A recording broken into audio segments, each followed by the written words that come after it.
Oke, assalamualaikum warahmatullahi wabarakatuh. Kali ini saya sudah sampai di tempat yang dikatakan oleh Bunda Ratu, tepatnya di pintu gerbang menuju Pantai Laut Selatan ya. Nah, jadi saya sekarang berada di air kawan. Nah, jadi air ini itu langsung jatuh ke laut, ya langsung jatuh ke laut. Nah, Bunda Ratu mengatakan, ambillah sebuah pusaka, itu berada di atas batu karang yang berbentuk mahkota dari Bunda Ratu. Ya. Nah, jadi mahkota itu berada di tepian Pantai Laut Selatan.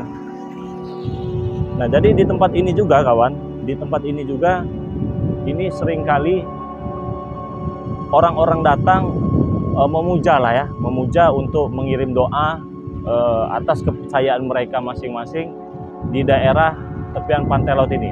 Jadi lautnya itu tepat berada di depan saya. Jadi tepat berada di depan saya.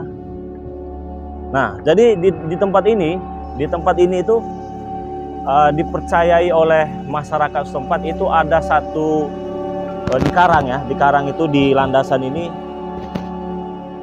berbentuk kaki, tapi sudah tertutup air. Jadi kalau tidak ada airnya itu bisa dilihat ya. Nah, jadi di sini saya bertemu dengan seseorang pemuda ya. Assalamualaikum Bang. Sini dulu Bang, bentar Bang. Saya mau tanya ini. Siapa namanya? Agus, Pak. Agus. Nah, ini kita lagi syuting untuk YouTube-nya channel Bang Lampung. Di mana yang katanya ada telapak kaki itu? Ya, Di sini. air itu. Di sini ya. Jadi kalau sini Mas, kalau tertutup begini nggak bisa kelihatan. Jadi kalau mau lihat harus kering dulu dia. Di sini, tepat di sini ya. Tahu tidak sejarahnya? Tahu. Ya, zaman dulu itu, Pak. Gimana? Coba. Sebentar ya. Gimana zaman dulu? Tahu? Tidak tahu. Nggak tahu, Pak. Nggak tahu. Katanya mah ada telapak kaki gitu ya. aja. Jadi tidak tahu. Tapi di sini ada telapak kaki di air ini ya, karena tertutup air. Oke, terima kasih ya. Dari mana ini? Ya, dari kampung sini, Pak. Oh, dari kampung sini. Lagi ini apa? Jalan-jalan, bakar-bakar. Teman-teman dari Suat. Oh, dari Suat. Iya. Ya, oke, terima kasih ya. Di sini kawannya, di sini itu ada telapak kaki tapi sudah. Jadi satunya ada di sini, satunya ada di mana apa di Aceh katanya kalau tidak salah ya. Nah, di sini juga ini ada gapura. Dulu di sini ada gapura, bisa lihat ini ada alat-alat mereka yang dekat lagi. Gapura di sini, ini ada tulisan semacam ini. Gapuranya. Nah, dulu di tempat ini, nah saya sini ya. Nah, di tempat ini itu tepat sekali menghadap ke lautan. Nah, jadi menghadap lautan, mereka itu duduk di tempat ini seperti ini ya kawannya. Ini ada bekas tupa ya.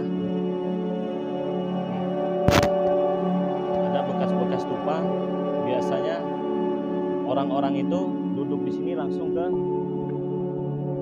tepian pantai. Nah, jadi saya ini berada di atasnya kawannya, berada di atasnya. Nanti kita akan turun menuju batu karang yang berbentuk mahkota dari Bunda Ratu ya. Ada mahkota yang berbentuk apa itu namanya itu mahkota Bunda Ratu. Nah, tapi sayangnya tempat ini sudah hancur ya. Gapura ini sudah hancur. Nah, jadi dimanfaatkan untuk pengunjung-pengunjung yang datang ke tempat ini, mereka taruhkan barang-barangnya di sini. Nah, seperti ini ya. Tapi masih ada saja yang suka datang. Nah, mereka bawa begini nih lupanya. Biasanya di sini. Nah, di sini ya. Kita langsung jalan ke bawah.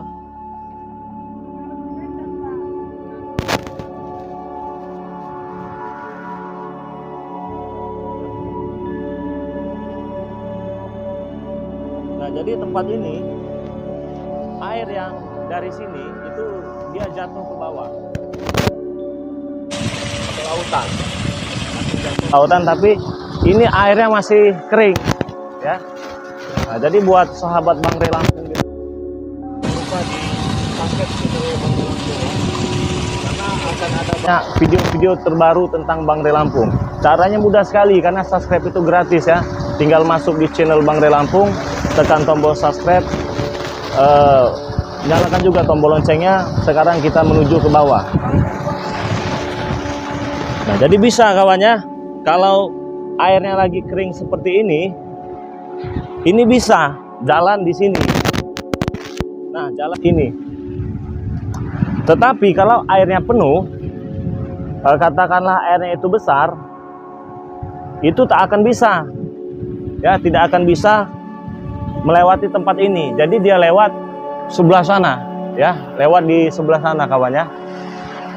Berhubung ini airnya kecil, jadi bisa. Nah, jadi di bawah ini sudah lautannya menuju pintu gerbang.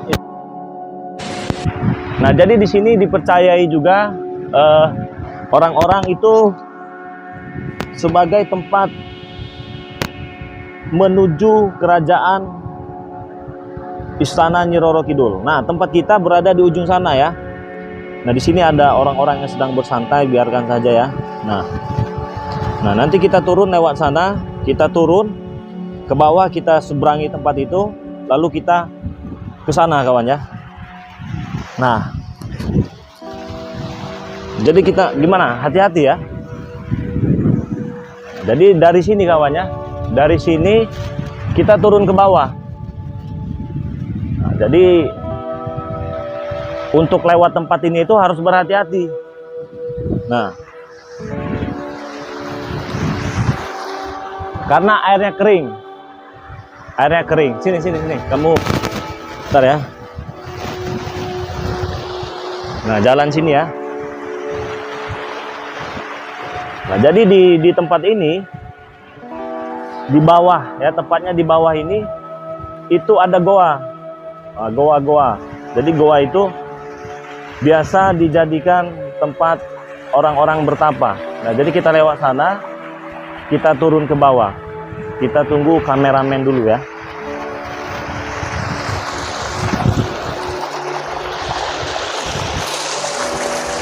Aduh. Ini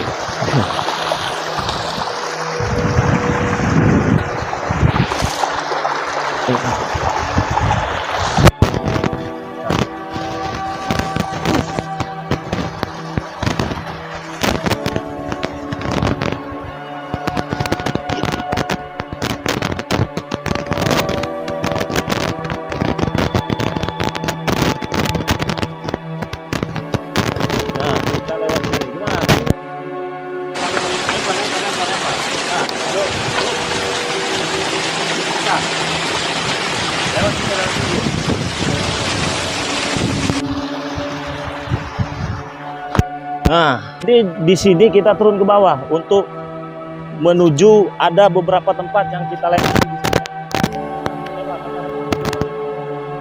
Belakang. Nah, jadi kameramen di belakang hati-hati ya. Jadi kita langsung saja turun menyisiri tepian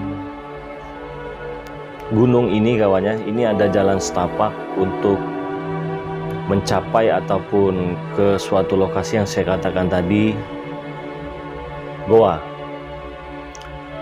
Tetapi untuk sampai goa itu tidak mudah karena sekarang ini saya berada di atas gunung dan goa itu ada di bawah. Tepat sekali goa itu berhadapan dengan tepian pantai Laut Selatan.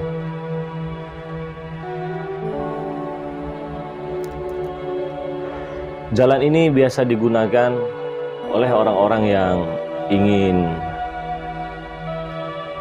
mengirim doa kepada leluhurnya. Mengapa mereka melakukan di tepian pantai Laut Selatan ini? Karena tempat ini sangat tenang, ya, jauh dari keramaian. Bahkan tidak sedikit orang-orang yang datang ke tempat ini. Bukan hanya dari Lampung saja, ada dari Bali, dari Medan, dari Jambi, dari Aceh. Mereka tiba di tempat ini hanya ingin duduk di suatu tempat di goa yang saya katakan itu kawan. Setelah melalui perjalanan yang sangat panjang dari atas gunung sampai tiba di tepian pantai ini membutuhkan waktu yang lumayan lama kawannya. Nah, itulah goa yang saya katakan kawannya. Kita bisa melihat goa itu kalau seandainya airnya itu kering. Tetapi kalau air yang dari atas itu besar, itu tidak bisa masuk ke dalam goa itu. Berhubung sekarang sedang kering, jadi kita bisa masuk. Nanti saya akan masuk ke dalam goa itu dan akan saya perlihatkan kepada kalian semua. Di dalam goa itulah tempat orang-orang bersemedi, memanggil ataupun memohon untuk berjumpa dengan Bunda Ratu. Banyak orang-orang yang melakukan semedi di dalam goa itu. Ada yang 3 hari 3 malam, ada yang 41 hari, bahkan ada yang hampir 1 tahun di dalam goa itu. Dan ada juga mereka duduk di mana tepat saya berada sekarang ini, di tepian pantai. Mereka melakukannya pada malam hari kawan. Pada malam hari biasanya dilakukan sampai pagi, dari jam 2 ataupun jam 1. Sekarang kita langsung menuju ke goa yang sangat luar biasa. Nah, jadi goa ini kawan, kalau kita lihat itu seperti mulut dari naga, ya, mulut naga. Nah, goa ini itu dia nyambung ke suatu tempat kawan, suatu desa. Nah, jadi di desa itu seperti ekornya, dan di tepian pantai ini seperti mulutnya. Nah, jadi ekornya itu diyakini oleh masyarakat setempat sebagai jalan menuju istana dari Nyi Roro Kidul. Itu ada berapa puluh kilo lah, ya, jauh. Nah, berhubung tempatnya itu tepat sekali di kediaman saya. Nah, jadi pada zaman dahulu kala tempat itu dipercayai oleh para orang-orang tua terdahulu jalan ataupun tempat lewat para kerajaan-kerajaan ataupun orang-orang terdahulu kawannya yang memiliki kesaktian-kesaktian yang luar biasa. Nah, kali ini saya berada di dalam goa. Nah, inilah goanya kawannya. Goa ini di dalamnya itu sangat luas sekali kawan. Kalau kita lihat dari depan itu sepertinya kecil, seperti tertutup bebatuan. Tetapi kalau kita bisa masuk ke dalam, itu luas sekali, seperti istana. Ada kolam renang di dalamnya, itu ada juga kursi-kursi yang terbuat dari batu, ada juga lemari.